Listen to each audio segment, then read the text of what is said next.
भगवान की जय। श्री गुरु चरण सरोज रज निज मन मुकुर सुधारि वरणं रघुवर विमल यश जो दायक फल चारु बुद्धिहीन तनु जानिके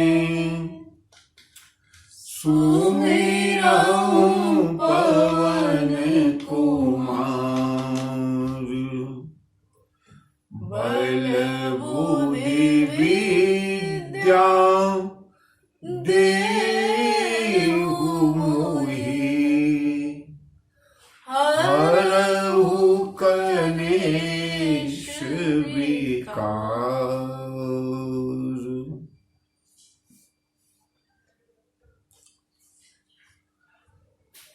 सौभाग्य के इन क्षणों में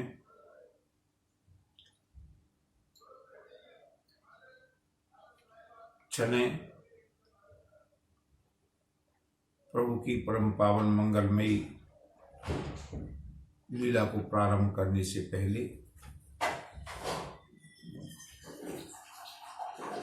बंधुओं, ये केवल कथानक नहीं है। इसको कहानी समझकर, कथानक समझकर के न सुने। राम कथा एक उपदेश है, राम कथा एक जीवंत संदेश है। इसलिए मुझे कोई बहुत जल्दी नहीं है कि मैं पूरी कथा, पूरी कहानी पूरी करूं। सबकी राम कथा सुनी हुई है। इसके संदेशों को हम देखते चलें, इसके रहस्य को, इसकी आध्यात्मिक गहराई को, इसकी साधना को आत्मसात करते चलें। तो चलते हैं प्रभु के परम पावन मंगलमय नाम का दो चार बार उच्चारण, और उसके बाद हम लोग कथा में आनंद लेंगे, रसास्वादन करेंगे। हरे राम राम राम सीता राम राम राम, हरे राम राम राम सीता राम राम राम, हरे राम राम राम सीता राम राम राम, हरे राम राम राम सीता राम राम राम, हरे राम राम राम, हरे राम राम राम सीता राम राम राम, हरे राम राम राम सीता राम राम राम, हरे राम राम राम सीता राम राम राम, हरे राम राम राम सीता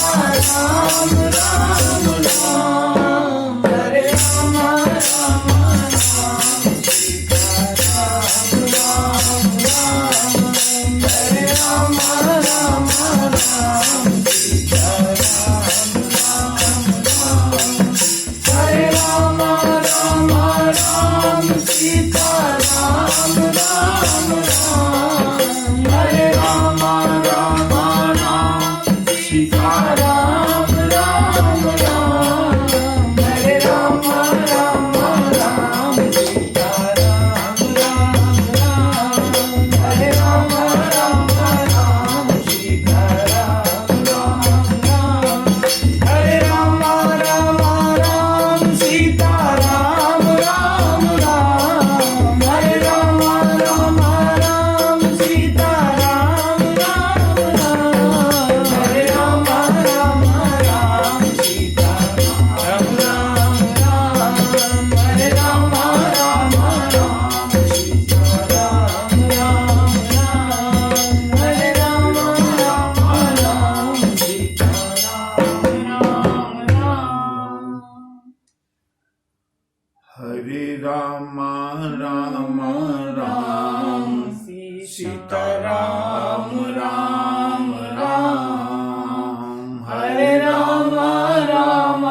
रामचंद्र की जय, बजरंग बली की जय, बाबा विश्वनाथ की जय। मंगल भवन अमंगल हारी, मंगल भवन मंगल हारी,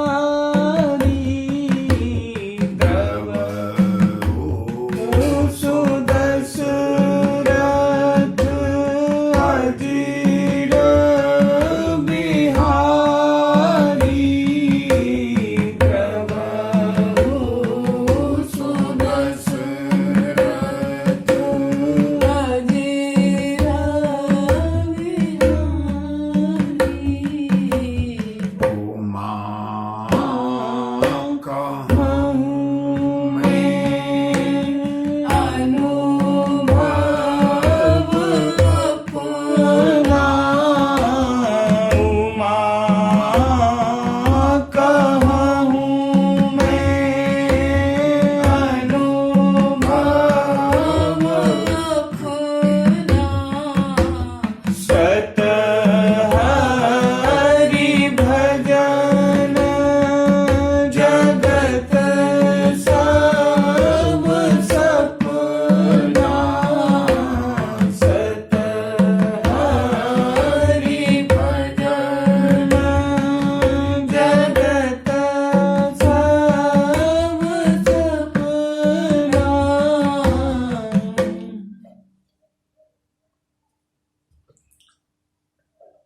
अपने पूर्वजों, अपने से बड़ों के अनुभव का लाभ लेना बुद्धिमानी है। पिता अपने पुत्र को समझाता है, बेटा मैंने जीवन भर जो व्यापार किया है ना, उसका अनुभव तुमको बताता हूं। अनुभव से अगर कुछ सीख लोगे तो अच्छी बात है, नहीं सीख लोगे तो जिंदगी भर ठोकरें खाओगे। माता पिता सभी बच्चों को अपने अपने अनुभव सुनाते हैं। और भगवान शिव कौन है? आदि पिता है, आदि देव है, आदि गुरु है। अगर उनके अनुभव को हम स्वीकार कर लें, उनसे कुछ सीख लें, तो आगे हमारा जीवन आसान हो जाए। और भगवान शिव ने अपना अनुभव बताया, हे उमा मैं अपना अनुभव बताता हूं, अपना अनुभव शेयर करता हूं। क्या अनुभव है? बोले सत हरि भजन जगत सब सपना। प्रभु का भजन ही केवल सत्य है, बाकी संसार में जो भी कुछ दिख रहा है,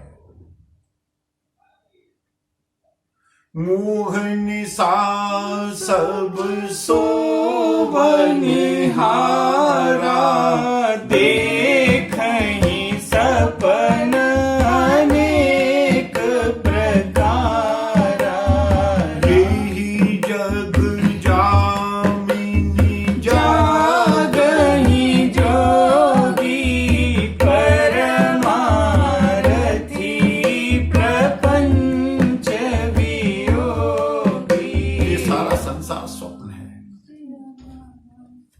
मोह रूपी रात्रि में सभी सो रहे हैं। ये मेरा बेटा है, ये मेरा पति है, ये मेरी पत्नी है, ये मेरी माँ है, ये मेरी दादी है, ये मेरे नाना है, ये मेरा मकान है, ये मेरी गाड़ी है। मैं साधु हूं, मैं महात्मा हूं, मैं गृहस्थ हूं, मैं दुखी हूं, मैं सुखी हूं, मैं निर्धन हूं, मैं धनवान हूं। सब स्वप्न है। जिस दिन स्वप्न टूटेगा, महात्मा बुद्ध का स्वप्न टूटा, तुलसी का स्वप्न टूटा, गुरु नानक का स्वप्न टूटा, रैदास का स्वप्न टूटा, सूर का स्वप्न टूटा। जो जग गया, उनके लिए ये सारी चीजें कोई महत्वपूर्ण नहीं है। ये तो सब आने जाने वाली चीजें हैं, आते हैं पल भर में चली जाती हैं। देवर्षि नारद के सामने विश्व मोहिनी राजकुमारी है, सारे राजा लोग हैं, और ये हमारे जीवन का अनुभव है, अपने भी जीवन का, और हम भी इस बात को स्वीकार करते हैं।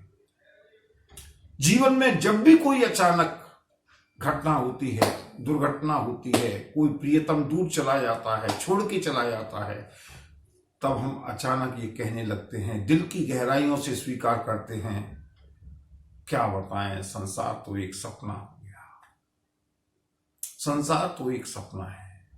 लेकिन संसार सपना होता है, एक सपना टूटता है, दूसरा सपना शुरू हो जाता है। गोस्वामी जी कहते हैं, राम कृपा भवनिशा सिरानी, जागे अब नडसई नसानी पे अब नसई नसानी पे अब नसई। सपना तो हम भी स्वीकार करते हैं, लेकिन जिस समय हम शमशान घाट से लौट करके आते हैं या घर पर कोई आपत्ति आती है, दिल टूट जाता है, लगता है सब कुछ सपना है। लेकिन एक सपना टूटा, दूसरा सपना शुरू हो गया। पिताजी का सपना टूटा, माताजी का सपना टूटा, पत्नी का सपना शुरू हो गया, बेटे का सपना शुरू हो गया, नाती का सपना शुरू हो गया, ससुराल का सपना शुरू हो गया, और उसी सपने में हमारी जिंदगी कट रही है। गोस्वामी जी कहते हैं, जागे अब न डसई हूं, अब मैं जग गया हूं, अब दोबारा लेटूंगा नहीं, अब दोबारा सोऊंगा नहीं।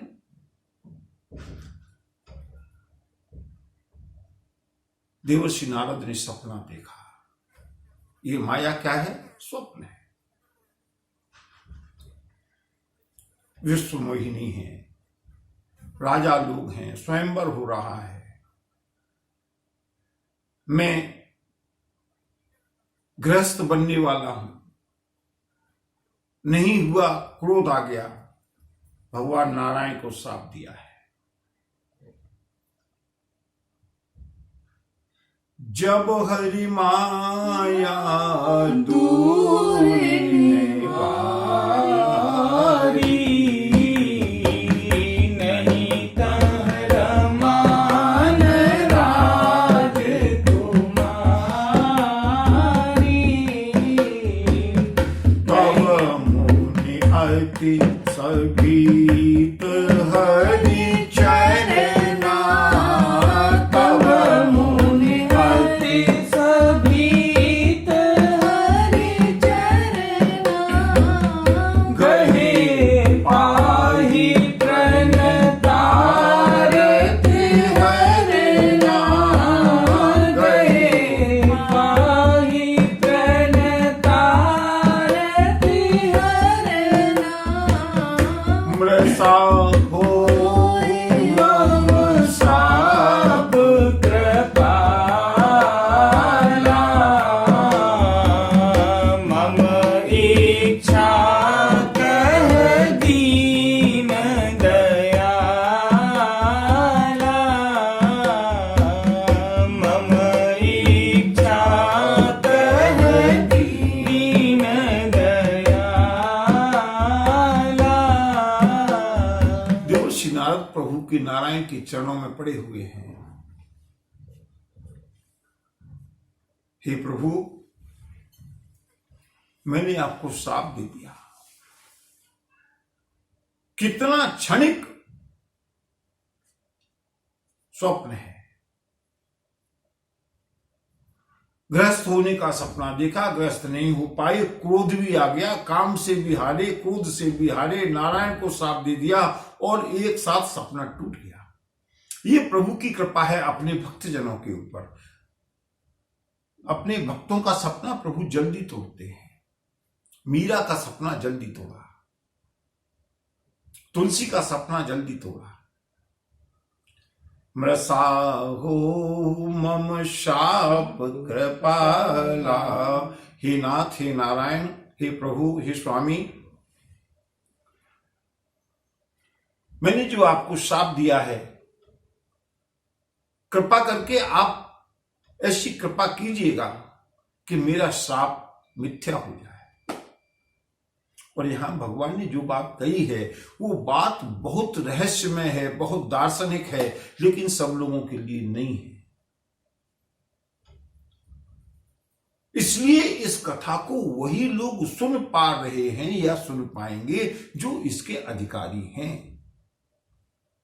राम कथा के अधिकारी, जिन कह सत्संगति अति प्यारी, जिन कह सत्संगति अति प्यारी।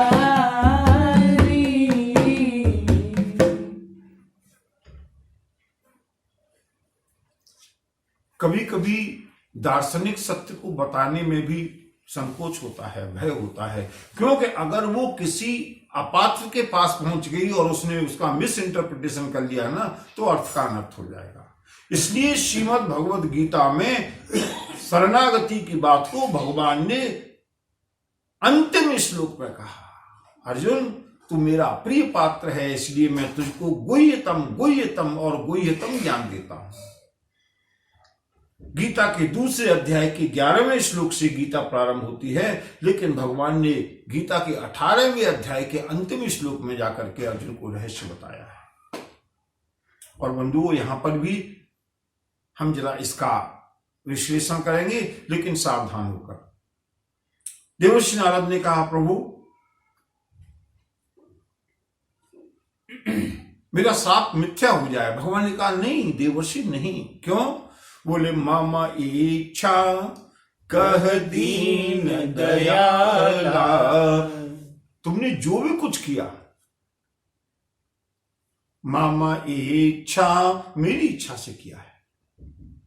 जिसकी अपनी कोई इच्छा नहीं है, वो जो भी कुछ कर रहा है वो प्रभु की इच्छा से कर रहा है। और जिसकी इच्छाएं हैं, हमारी इच्छा है, उसका कर्म भोग हमको मिलेगा। लेकिन जिसकी कोई इच्छा नहीं है, आप कहेंगे कि देवर्षि नारद की तो इच्छा थी कि मेरा विवाह हो जाए।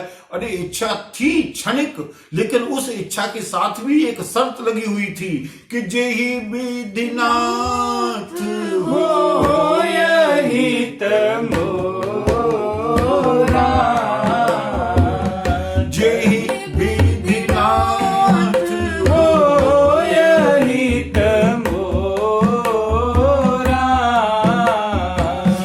करहु सुबेगी दास में तोरा, करहु सुबेगी दास में तोरा। जिन भक्तों का ये संकल्प है, देवर्षि नारद का भी यही संकल्प है, उन लोगों के लिए प्रभु ने कहा है, मामा इच्छा, चिंता मत करो देवर्षि, जो भी कुछ हो रहा है। बोले मेरे मन में बहुत बुरे बुरे विचार आए, कुविचार आए, मैंने बहुत कुछ गलत कह दिया। भगवान नारायण ने कहा, तुम्हारे मन में जो भी विचार आए वो विचार भी मेरी इच्छा से ही आए। लेकिन सावधान, ये बात सबके लिए लागू नहीं। जिनके अंदर कर्तृत्व है, प्रभु स्मरण जहां है, केवल और केवल वहीं पर यह दर्शन लागू होता है। ये दर्शन वहां लागू होता है जिन भक्तों के जीवन में ये संकल्प है कि जहां ले चलोगे वहीं मैं चलूंगा, जहां ले चलोगे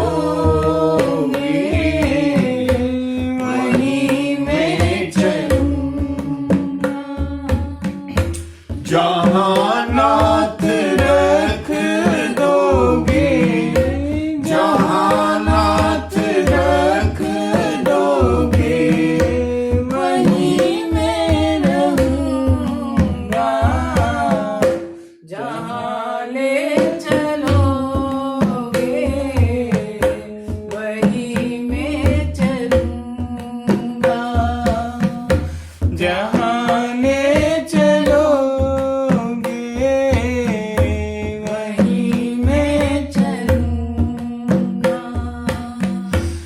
ये जीवन समर्पित चरण में तुम्हारे, तुम ही मेरे सर्वस्व, तुम ही प्राण प्यारे। ये जीवन समर्पित चरण में तुम्हारे, तुम ही मेरे सर्वस्व, तुम ही प्राण प्यारे। तुम्हें छोड़ कर अब कैसे रहूँगा। जहाँ ले चलोगे वहीं मैं चलूँगा।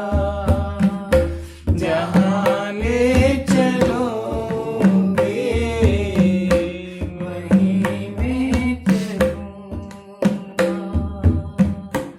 ना कोई शिकवा, ना कोई अर्जी, कर लो करा लो जैसी हो मर्जी। ना कोई शिकवा, ना कोई अर्जी, कर लो करा लो जैसी हो मर्जी।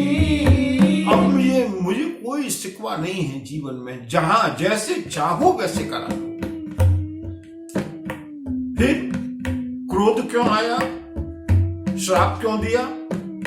अरे प्रभु, जब सब कुछ मेरे ही हैं आप, तो फिर कहना भी होगा।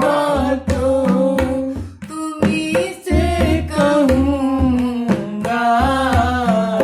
जहाँ ले चलोगे वहीं मैं चलूँगा। जहाँ ले चलोगे वहीं मैं चलूँगा।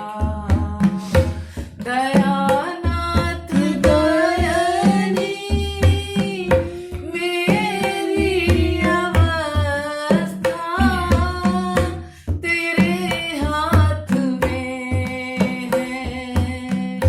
सारी व्यवस्था दयानाथ दयानी मेरी अवस्था तेरे हाथ में है। सारी व्यवस्था तुम्हें छोड़ कर मैं, तुम्हें छोड़ कर मैं कैसे रहूँगा। जहाँ ले चलोगे वहीं मैं चलूँगा। जहाँ ले चलोगे वहीं मैं चलूँगा। भगवान नारायण कहते हैं, देवर्षि, तुम्हारे मन में जो भी तरंग उठी, तुम्हारे मन में जो भी विचार आया, अच्छा आया बुरा आया, मेरी इच्छा से आया। पर वो जीवन कितना सरल, जीवन कितना टेंशन फ्री हो जाए, जीरो टेंशन लाइफ, अगर हम मन में केवल एक विचार रखें कि जहां ले चलोगे वहीं मैं चलूँगा। जहाँ ले चलोगे वहीं मैं चलूंगा। देवर्षि ने कहा, भगवान मैं दुर्वचन कहे बहु तेरे, कह मुनि पाप मिटहि किमि मेरे। मैंने आपको बहुत दुर्वचन कहे, और मेरे पाप कैसे मिटेंगे? भगवान ने क्या कहा? देवर्षि तुमने दुर्वचन जो कहे मुझको नहीं कहे। ये देखिएगा कि इस सारी की सारी कथानक की जड़ कहां थी। तुमने अपराध किसका किया? तुमने अपराध किया है भूत भावन भोलेनाथ भगवान शिव का। उन्हीं की समाधि स्थल पर जाकर के तुम्हारी समाधि लगी। काम और क्रोध को जीत लिया। ये ईर्ष्या तुमको भगवान शिव से हुई। भगवान शिव के मना करने पर भी तुमने सारी कथानक आकर के मुझको सुनाया। अपराधी तुम भगवान शिव के हो, इसलिए क्षमा भी भगवान शिव ही करेंगे। इसलिए हे देवर्षि जप हो जाई शंकर सतनामा, होई हृदय तुरत विश्राम, होई तुरत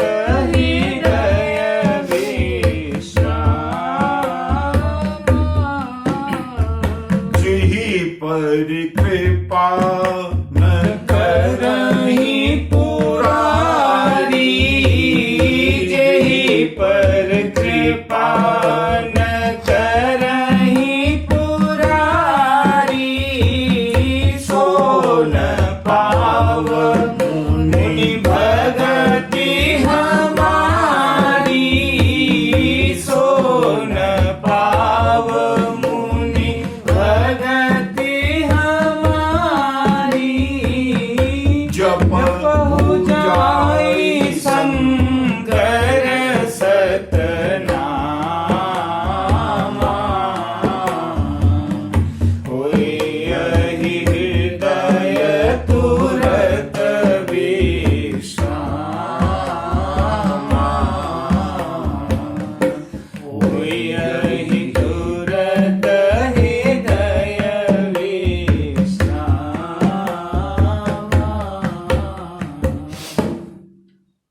देवर्षि कहते हैं,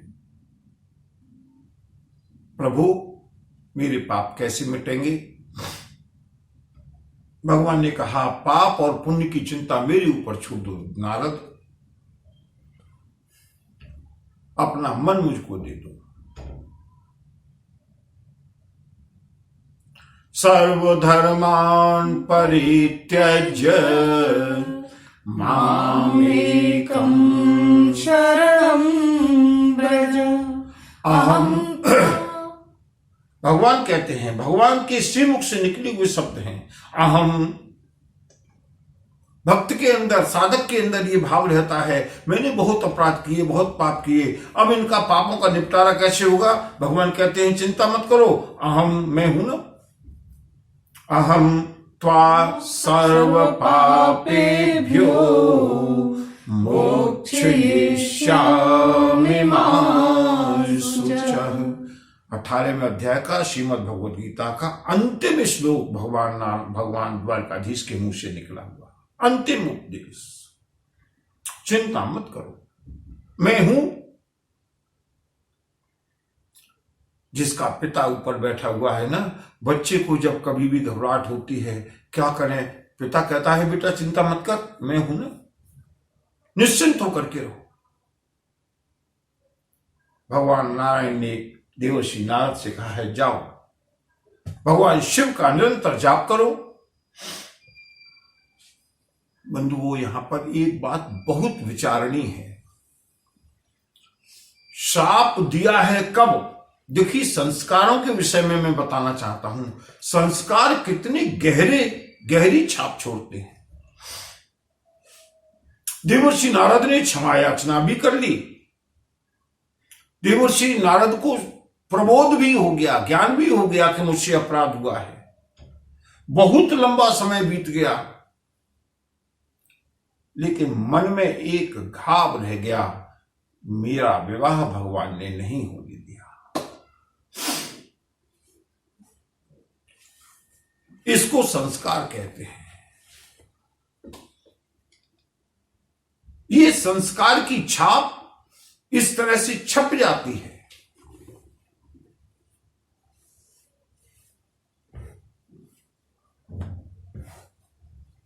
भगवान का अवतार हुआ है, युग बीत गया, देवर्षि नारद का संकीर्तन जारी रहा, साधना जारी रही, समर्पण जारी रहा।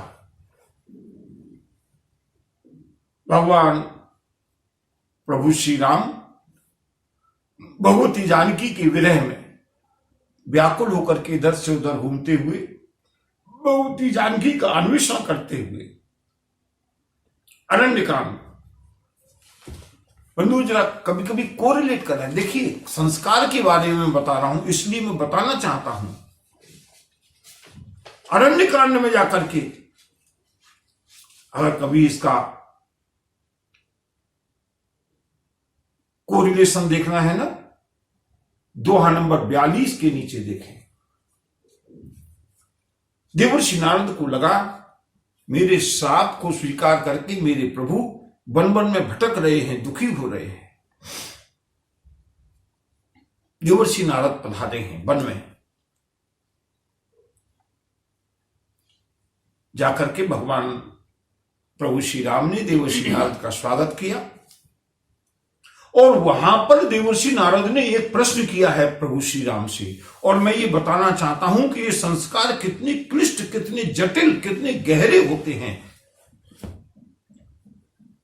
इतने लंबे युग के बाद भी देवर्षि नारद के मन में अभी ये घाव है। प्रश्न किया, प्रभु आप प्रसन्न है ना? अति प्रसन्न रघुनाथ ही जानी, और पुनि नारद बोले मृदुबानी। भगवान मैं एक प्रश्न पूछूं? प्रभु श्री राम ने मुस्कुराते हुए कहा, पूछो ना नारद। भगवान मैं एक बात जानना चाहता हूं। क्या?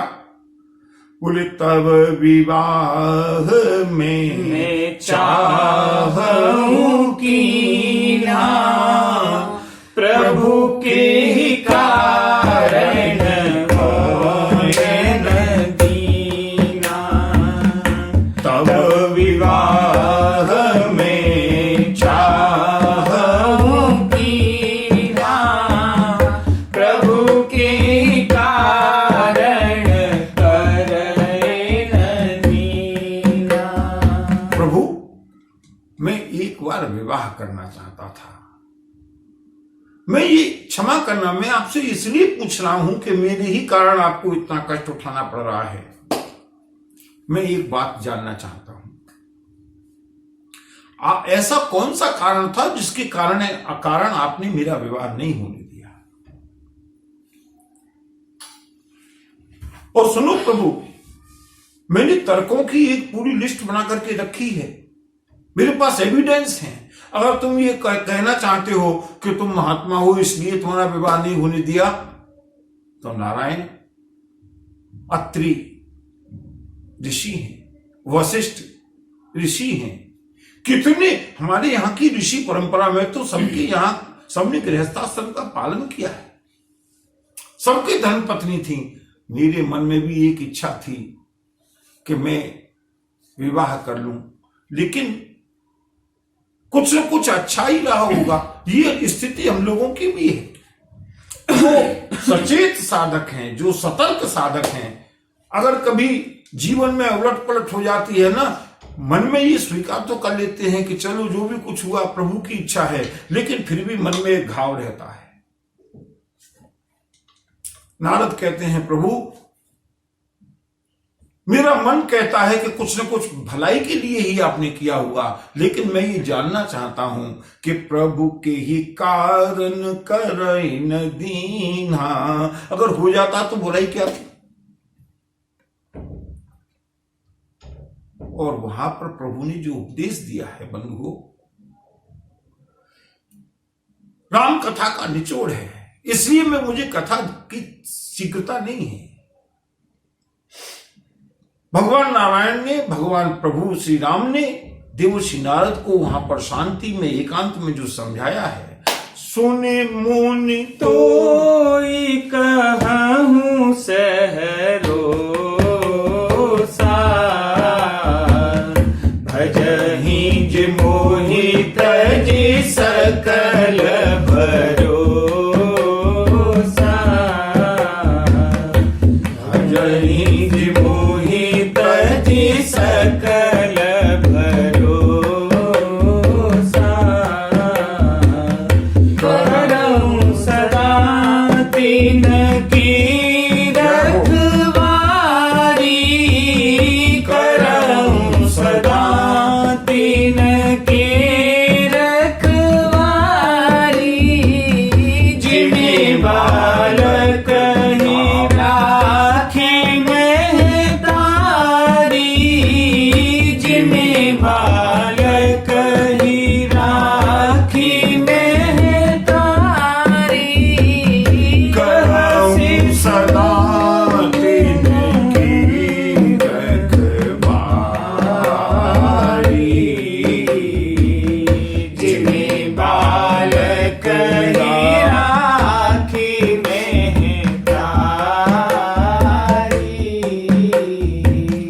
जिन्हें बालक राखी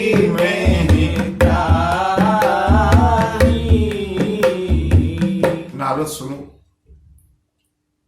सुने मुनि तो ही कहूँ सहरोसा। ये भगवान ने भी यहां पर नारद जी से कहा, नारद ये जो बात है ये केवल और केवल तुम्हारे लिए है। अगर कोई दूसरा मांगता ना कि मेरा विवाह करा दो, मैं विवाह करा देता, लेकिन भजहि जी मोहि तजि सकल भरोसा। जिनको कोई दूसरा भरोसा नहीं है, जो केवल और केवल मुझी को मानते हैं, मुझी को जानते हैं। करऊँ सदा तिनकी रखवारी। मैं हमेशा उनकी रखवाली करता हूं, रक्षा करता हूं। जैसे एक मां, एक जननी हमेशा हमेशा हमेशा निरंतर, चाहे वो रसोई में हो, चाहे वो बाथरूम में हो, चाहे वो ड्राइंग रूम में हो, अपने अबोध बालक की ओर मां की दृष्टि निरंतर लगी रहती है। मेरे बेटी का, मेरे बालक का कोई बाल मां का ना कर सके, उसी तरह से नारद जो मेरे अबोध बालक है ना, मैं हमेशा निरंतर उनकी रखवाली करता। देवर्षि नारद को पुनः थोड़ा सा गर्व हुआ, प्रभु वैसे तो मैं आपका बालक हूं, लेकिन क्या मैं अभी इतना अबोध हूं, विवाह योग्य नहीं हुआ हूं? भगवान नारायण ने मुस्कुराते हुए कहा, देवर्षि यही तो समस्या है। अगर तुम विवाह योग्य हो गए होते तो मैंने तुम्हारा विवाह करा दिया होता, लेकिन तुम तो अबोध बालक हो। बोले कैसे? मुझे एक बात बताओ नारद, एक छोटा सा अबोध बालक अगर अपने पिता से ये हट करे कि मैं तो अपनी मम्मी के साथ, मैं तो अपनी मां के साथ विवाह करूंगा, क्या पिता उसकी उस हट को पूरा हो जाने देगा? देवर्षि नारद ने कहा नहीं। तो नारद जरा विचार करो, तुम जिससे विवाह करना चाहते थे वो कौन थी? नहीं तह रमान राजकुमारी। वो विश्वमोहिनी कौन थी? मेरी माया थी, लक्ष्मी थी, तुम्हारी मां थी, और तुम अपनी मां के साथ ही विवाह करना चाहते थे। तुमसे ज्यादा छोटा और अबोध बालक कौन हो सकता है? इसलिए नारद सुनो, अगर कोई छोटा सा बच्चा है ना और कहीं अग्नि जल रही है, उस अग्नि को पकड़ने के लिए दौड़ता है, मां ये नहीं सोचती कि कोई बात नहीं, इसकी जिद को पूरा हो जाने दो, इसकी मन की बात हो जाने दो, नहीं तो रो जाएगा। नहीं, तह राखहि जननी अरगाई, मां उसको जबरदस्ती हटा देती है। और सुनो नारद, वही बच्चा, वही बेटा जब बड़ा हो जाता है, बेटा वही है, अबोध बालक, जब वो बड़ा हो गया, अब मां उसकी वैसी रक्षा करेगी नहीं। नारद, जब छोटे बच्चे के कोई फोड़ा हो जाता है ना, जिमे शिशु तन ब्रन हो ही गुसाई, तो मातु चिराव कठिन की नाई। बच्चे के फोड़ा हो गया है, उसके अंदर पस पड़ा हुआ है,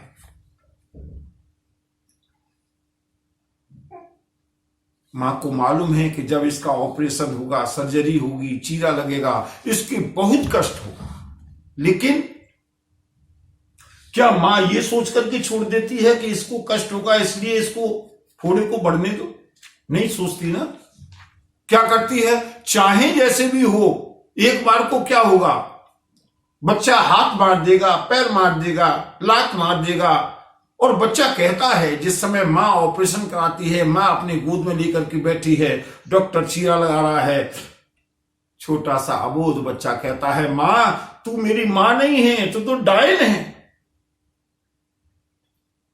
तू बहुत उल्टा है, तू तो, तुझसे तो और माएं अच्छी हैं, तू तो दुनिया की सबसे बुरी मां है, देख मेरे इतने कष्ट हो रहा है। मां क्या करे, बेटा मुझको गाली दे रहा है इसलिए उसका ऑपरेशन नहीं कराई, बेटा कुछ भी कह ले, जिमी शिशु तन ब्रन होई गुसाई, मातु चिराव कठिन की नाई, मातु चिराव कठिन की नाई। कठोर बन करके मां उस फोड़े का ऑपरेशन कराती है, और जदपि प्रथम दुख पावई, बच्चे को बहुत कष्ट होता है, और रोवहि बाल अधीर, लेकिन व्याधि नाश हित जननी, गनई न सो शिशु पीर। मां को मालूम है कष्ट हो रहा है, बेटा मुझसे जो भी कुछ कह रहा है कहने दो, लेकिन उसके बातों का अर्थ न लेते हुए मां उस ऑपरेशन को करा देती है। इसी तरह से देवर्षि, मुझको मालूम था,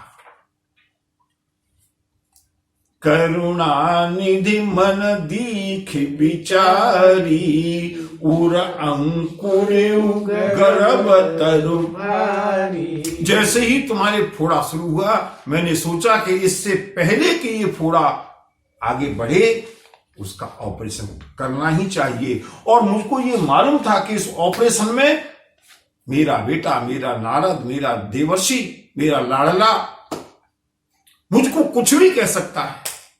परम स्वतंत्र न सिर पर कोई, भावई मन ही करहु तुम सोई। तुम ठग हो, तुमने शिव को लूटा, तुमने सारे संसार को धोखा दिया, मैं भले भवन अव तुमने अच्छे का निमंत्रण दिया है। मुझको ये सब पता था कि ये सब तुम कहोगे, लेकिन नारद, मेरे लिए बच्चे का ऑपरेशन कराना बहुत आवश्यक था, इसलिए मैंने तुम्हारा ऑपरेशन किया। प्रौढ़ भई ही सुत परमाता। वही बच्चा जब बड़ा हो गया, मां का स्नेह तो है बच्चे के ऊपर, लेकिन उस तरह से मां अब रखवाली नहीं करती। और बंधुओं, भगवान नारायण ने देवर्षि नारद को यहां पर अद्भुत ज्ञान दिया है, अद्भुत। सुनो देवर्षि, जो तुम कहते हो ना कि अनेक महात्माओं की पत्नियां रही हैं, प्रत्येक बात प्रत्येक परिस्थिति में हर एक के लिए लागू नहीं होती है। किसके लिए क्या परिस्थितियां हैं, किसके लिए क्या आवश्यक है। डॉक्टर हर एक के लिए एक सी दवा नहीं देता। किसकी इम्यूनिटी कितनी है, किसकी पात्रता कितनी है, किसके सिम्टम्स क्या हैं, उसको देख करके ही तो डॉक्टर इलाज करता है। मेरे नारद, मेरे वत्स, किसको क्या आवश्यक है, मेरे ऊपर जिन्होंने जीवन को छोड़ दिया है ना, उनका मैं ख्याल रखता हूं। और बंधुओं, देवर्षि नारद का अब वो जो घाव था, जो संस्कार युगों के चले आ रहे थे, अब आकर के हीलअप हुए। भगवान नारायण ने देवर्षि नारद से कहा है, जाकर के भगवान शिव का निरंतर जप करो। और बंधुओं, उधर रास्ते में दोनों भगवान शिव के गण मिले हैं। देवर्षि नारद से उन्होंने क्षमा याचना की। देवर्षि नारद ने कहा, मैं श्राप तो दे चुका हूं, लेकिन अब श्राप के साथ मैं तुमको एक वरदान भी देता हूं। तुम दोनों राक्षस तो बनोगे, लेकिन तुम दोनों का उद्धार करने के लिए स्वयं परमात्मा को अवतरित होकर के आना पड़ेगा। ये प्रभु की इच्छा है। मम इच्छा कह दीन दयाला। हम लोग ये सोचते हैं ना कि जैसे हम कर्म बंधन में हैं, ऐसे ही प्रभु भी कर्म बंधन में हैं, उनको भी आना पड़ता है। वो कर्म बंधन में नहीं है, वो कर्म बंधन को अपनी इच्छा से स्वीकार करते हैं। निज इच्छा निर्मित तन, उनकी इच्छा है, उनकी इच्छा है अवतार लेने की, इसलिए उन्होंने ये सारी भूमिका बनाई है। भगवान भोलेनाथ ने भगवती पार्वती को देवर्षि नारद का यह वृत्तांत विस्तार से सुनाया है। और सुनो देवी, भगवान के अवतार के केवल इतने ही कारण नहीं हैं। हरि अनंत हरि कथा अनंता, कहीं सुनहि बहुविधि सब संता, कहीं सुनहि बहुविधि सब संता,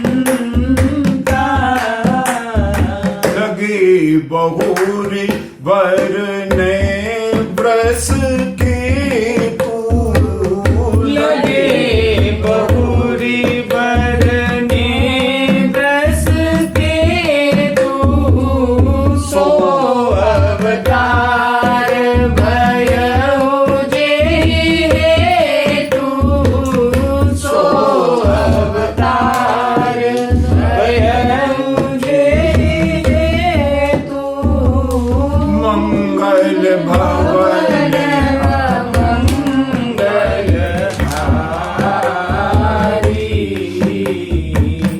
प्रभु सुदशरथ अजय बिहारी, प्रभु सुदशरथ अजय बिहारी। भगवान शिव ने कहा, देवी अवतार के अनंत कारण हैं।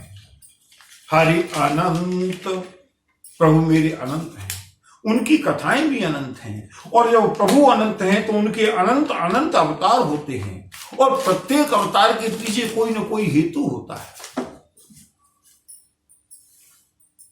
इसलिए मैं तुमको अन्य कारण सुनाता हूं।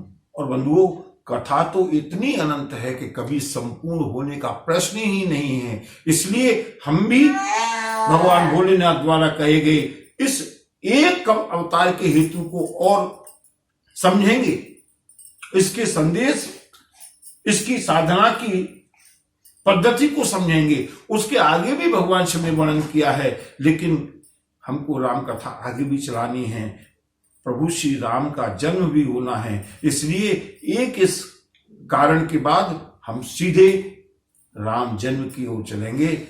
यद्यपि उसमें अभी 3, 4, 5 दिन लगेंगे, लेकिन इस कथा को सुनने के बाद जो अन्य अन्य अनेक कारण हैं, अनेक कथाएं हैं, उनको छोड़ते हुए हम श्री राम जन्मोत्सव की ओर चलेंगे। तो भगवान शिव ने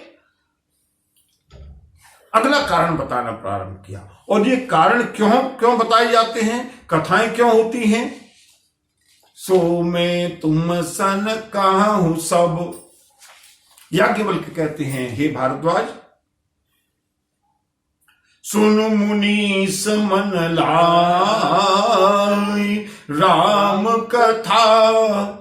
ध्यान से सुनिएगा, राम कथा कलिमल हरणी मंगल करनी। ये राम कथा कलयुग के दोषों को दूर करने वाली है, जीवन में मंगल प्रदान करने वाली है। और इसीलिए आदि गुरु ने प्रभु से ये वरदान मांगा, भगवान मुझको जब भी समय मिले, जैसा भी समय मिले, यदा तदा यथा तथा तथैव कृष्ण सत्कथा मया सदैव गीयतां तथा कृपा विधीयतां यथा तथा यथा सदैव कृष्ण सत्कथा मया सदैव गीयतां तथा कृपा विधीयतां तथा कृपा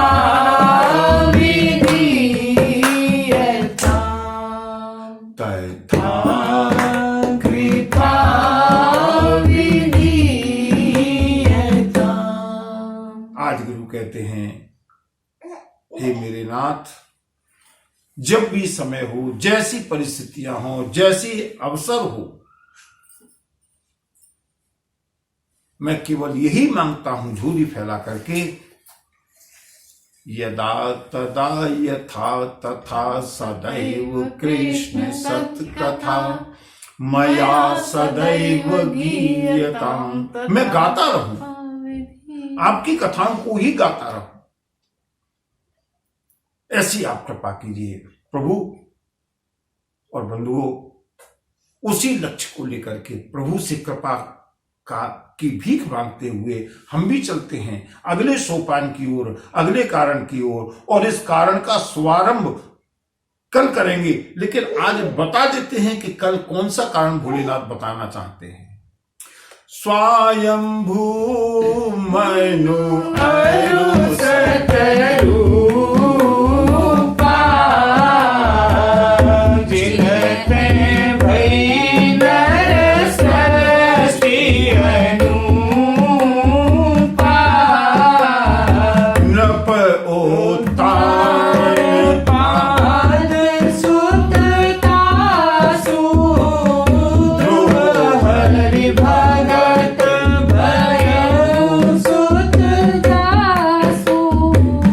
लघु सुत नाम प्रिय व्रतताई वेद पुराण प्रशंसहि जाई देवहूति पुनीता सुकुमारी जो मुनि कर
जीवन की साधना का अद्भुत वर्णन, जीवन के दर्शन का अद्भुत वर्णन है इस आख्यान में। मन और शत्रुपा का यह पावन प्रसंग, प्रभु की प्रेरणा और कृपा रही, अवकाश रहा तो कल से 2-4 दिन में इस प्रसंग का हम लोग दर्शन करेंगे। कारण और भी हैं, लेकिन फिर उसके बाद हम चलेंगे राम जन्म की ओर, क्योंकि जितनी राम कथा हो जाए जीवन में ऐसा अवसर, ऐसा समय फिर आए न आए, ऐसा समय फिर आए न आए, हे नाथ अब तो ऐसी कृपा हो, हे नाथ अब तो ऐसी कृपा हो, जीवन निरर्थक जाने न पाए, जीवन निरर्थक जाने न पाए। पूरी भक्त वत्सल भगवान की जय। नमः पार्वती पतये हर हर महादेव। जय। जय बोलिए।